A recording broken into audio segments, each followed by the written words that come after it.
Hey, what's up, you guys? This is Movie Critic Rob here with the Movie Channel, and I can't believe it, but I'm doing the second installment of my I Had Never Seen That series, and today we're going to be talking about this movie, The Shallows.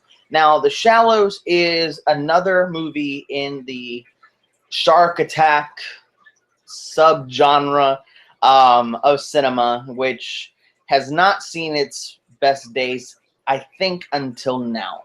With that said, I honestly believe that The Shallows is the best shark movie out there next to Jaws. And this movie borrows a lot from Jaws. By the way, this series is kind of a spoiler review because by now the movies that I review on this series are movies that have been out for a while, certified fresh. But I wanted to talk about this movie because I got it at a pawn shop and I was able to watch it on Vudu, and I have it on Blu-ray. But I got to see it on Vudu, which it looks amazing. And if you don't have Vudu, get it because you can watch movies for free. They're not sponsoring this video, but I just wanted to give them a little plug because I love Vudu. And you can store your movies that you buy on there, and you can watch it with your smart TV or your smart Blu-ray player right there. You don't have to do anything. Just turn on Vudu, go for it, and watch whatever movie you want, pretty much. Some, if you don't have the digital code for it, you have to watch with commercials, which I have done a few times. It's still pretty good because the commercials are only like an hour and a half long, or hour and a half, a minute and a half long, and they don't last. It's like once or twice in the movie. But I got to see this, and like I said, the movie is the best shark movie since Jaws. Now, compliment and not a compliment because all the movies, shark movies in general, are not that good after Jaws. There is one notable exception that comes to my mind, which is because the one about Bethany, I think it's Bethany Hamilton. God, Soul Surfer is not really a shark movie. This is more of a shark movie than that one was.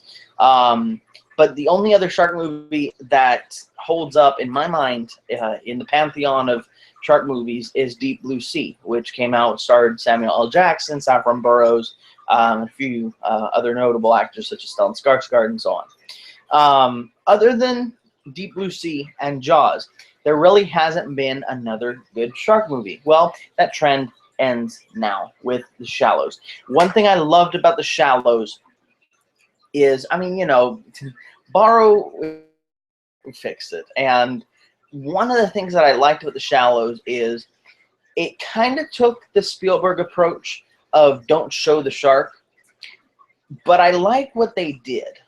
Instead of what Spielberg did, which was to give you the overwater perspective of what's going on underwater, a lot of the time, this movie gives you the reaction of the main character, played by Blake Lively, who did an amazing job in this movie. I was like, dang, yes, you are the wife of Deadpool. Anyway, she did a great job. And what they did a lot of the time, going back to my initial point, even though I kind of segued there, was they would cut to her reaction of whatever was going on. People die in this movie. And honestly, at the end, you don't really know if she's going to make it out alive or how she's going to make it out alive. But she's really resourceful, and I like that it wasn't, because, you know, survival movies, they tend to get a little, you know, like, this is, you have to be a secret agent to know this stuff. But she was studying medicine, and they used that in the movie to its advantage. I really like that it kind of went against the grain when it came to its music choices, and it kind of faked you out without doing the traditional horror fake out of loud noise and then jump cut. Instead, what it did was it created an atmosphere, and then it lied to you because the atmosphere it created wasn't the thing you were actually going to see on screen. And then when you thought the other thing was going on, then they tricked you again. And it's really effective because, and I watched this, I can't remember what, oh, it was on one of the seasons of 24. They were talking to Sean Callery, who did the scoring for all of the seasons of 24 at this point.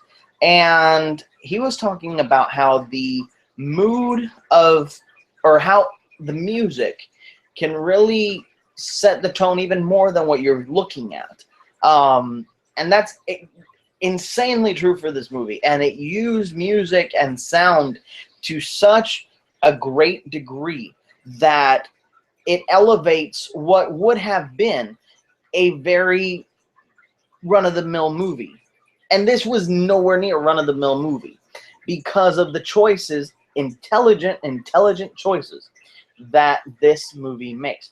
The director sounds familiar. It's John Collet-Serra, but I don't know what else he's directed. I'm going to look this up because I don't know what else he's directed. But while I look that up, I want to keep talking about the movie, because one thing I loved about the movie was that it kept it tight. And I know, you know, like with Jaws, there's a lot of characters. I mean, not a lot of characters, but there are at the same time different characters. This was just, it was a very contained movie, going off of one. Oh, okay.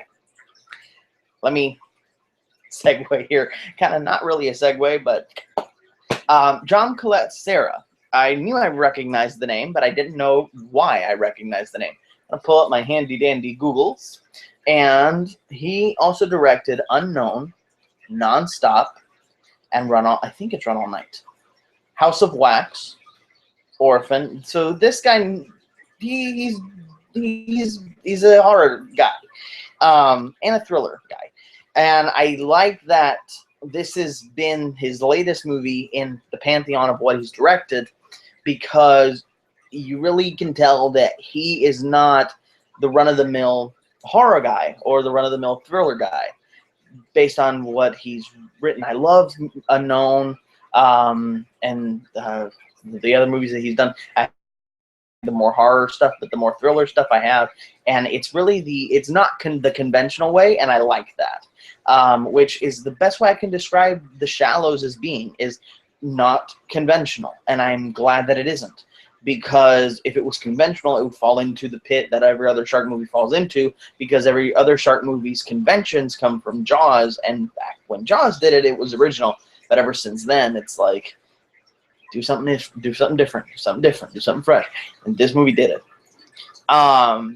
With the music, with the atmosphere that it creates, and then tricks you about the atmosphere that it creates.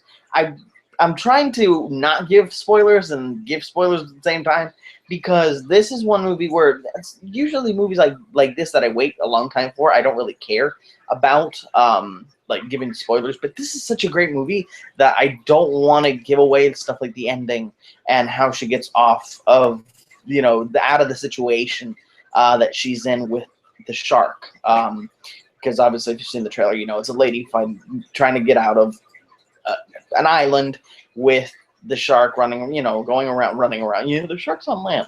No.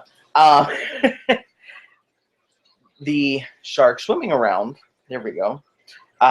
This little atoll or whatever island little thingy there, spit in the middle of the ocean, that she's in.